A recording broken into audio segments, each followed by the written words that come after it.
Welcome back, guys. Today I've got a review for you. It's the Christopher Bradley razor. It is a razor that is very hard to get your hands on because of low production volumes right now, but I got my hands on one. I'm going to review for you. Alright guys, so this is what the razor comes in. It comes in a DHL package. I'm going to open it up. It's covered in this black paper.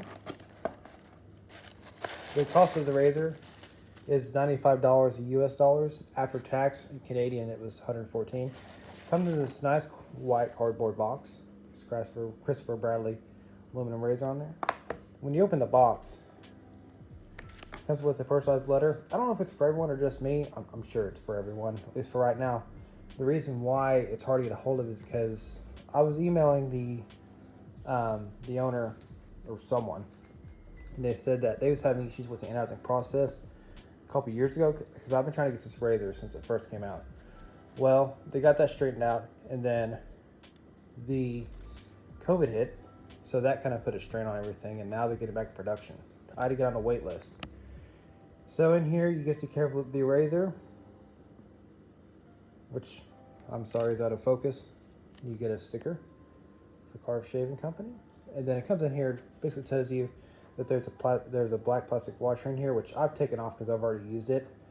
Just wanted to make sure it wasn't messed up or anything. I don't want to make a review over defective razor. And so that's basically all that is. Then the razor itself, there are different sizes of plates you can choose from. I will put a list in the video after this, and also the blade exposure levels, basically how far it sticks out from the top cap.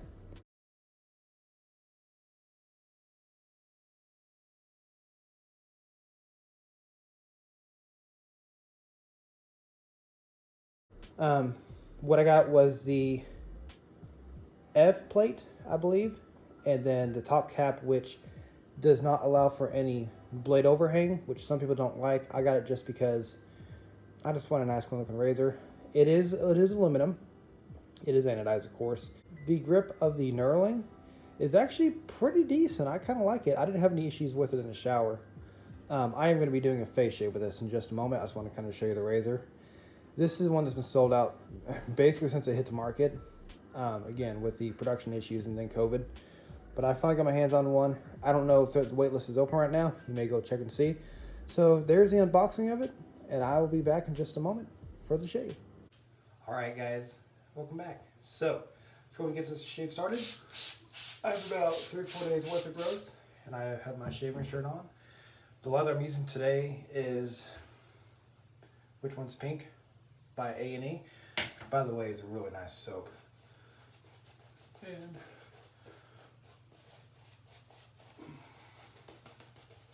there's that. Alright, so, one second. So basically what this razor is, it's 3-piece. So you unscrew the handle, which by the way has very tight tolerances on it, which is really nice. And then you have the base plate and top cap, which is your standard circle post, which I don't know if you can see that or not. There. And then you got your base plate like this. And then let me put the blade in it, just one second. For the blade, I'm going to be using the feather, like I always do with shaves, because that's all I use. And for just a second.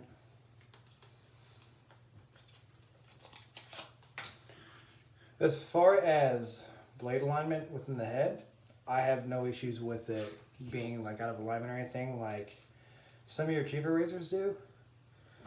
I think it's just because the process they go through is just so much more precise. So let's go ahead and get started. Got it in there, in case you can't see. Now as far as the blade angle in here, it is more of a flat instead of that kind of curve, so it's a little more aggressive. So. And just off the bat, I know this is a shower too. It is on the aggressive side, which the plates go up to G level. So I got the wood just below it. It does shave really smoothly. It really does. They go down, and I know a lot of people get like the A, B, and the C. Even with it being on the more aggressive side, it shaves so smooth. Like it really does. It's amazing.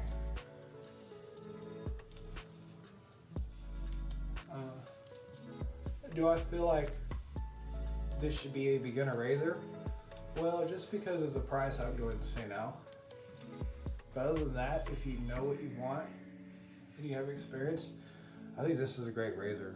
I mean, like I said, it's incredibly smooth.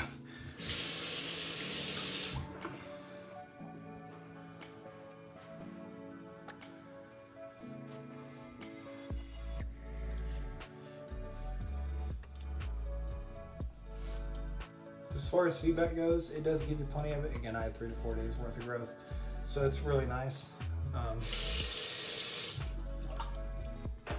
And like I said, as far as grip goes, this is not going to be one of those razors that you're going to be moving around much. Has quite a bit of grip, which is always nice. One thing that I really do value about this razor that, like I said, a lot of razors don't have is the fact that the blade isn't in there crooked or anything, which seems like anymore is such an issue. And if you guys watch my Rex Envoy video, my Rex Envoy video, if you watched it, you would see that on the shave, on the rating I get for the shave, I get kind of a low score. I've actually been using that more and more, and I am honestly growing to almost hate it. Just because since it has such a shallow blade gap, it really struggles to just get the hair, you know, even with 2 or 3 days worth of growth. Yeah, there's blade exposure, which is nice, but it just struggles to get the hair. So although it's $125, yes, it is a very nice machined razor. It doesn't shave good. Other people love it. So everyone's different. But as far as this razor goes, it is worlds smoother and better than the actual Envoy. I was wanting to review the Ambassador that came out, but they kept postponing it, the release for it, so I just gave up on it. But just some final thoughts. If you do have a thicker beard and more of a beard, even with the F plate, because like I said, I sometimes miss my shaves and we'll go 4 or 5 days between shaves. And like right through here is my worst part possible. And it's so hard to get. This razor had no issues with it. Which is one thing I like about a heavier blade exposure, is that it seems like it just lets more of it get in the razor to be able to grab and cut it clean. And then the blade exposure itself, for those little nipples and stuff, I feel like it just gets there easier. Because like my Mule RD9 right here, and also like the Vanderhagen, which is my very first double-edged razor ever, I have the Maggard's MRT handle on it. It's a travel handle. It's a really mild razor. It shaves really good though.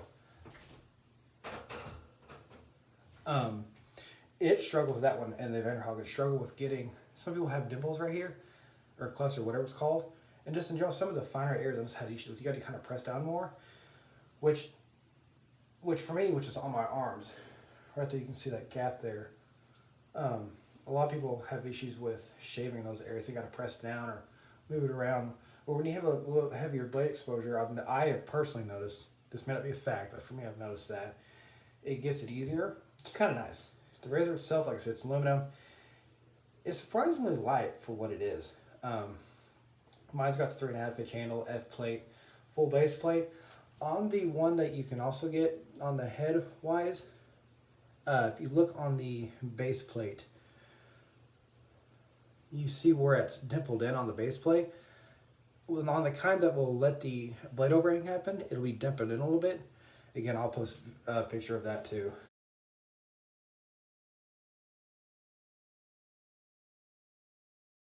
But as my overall thoughts on this razor, first impressions, and also what I've used it so far, it's a really nice razor, and it's every bit of worth $95, more than the Rex Envoy was worth $125.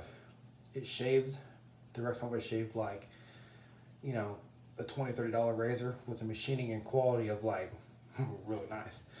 So with that said, that's my review of the Christopher Bradley aluminum razor. If you have any questions for me, put it in the comments. If you want to review or try, put it in the comments. As I said, thank you guys for watching. Have a great night.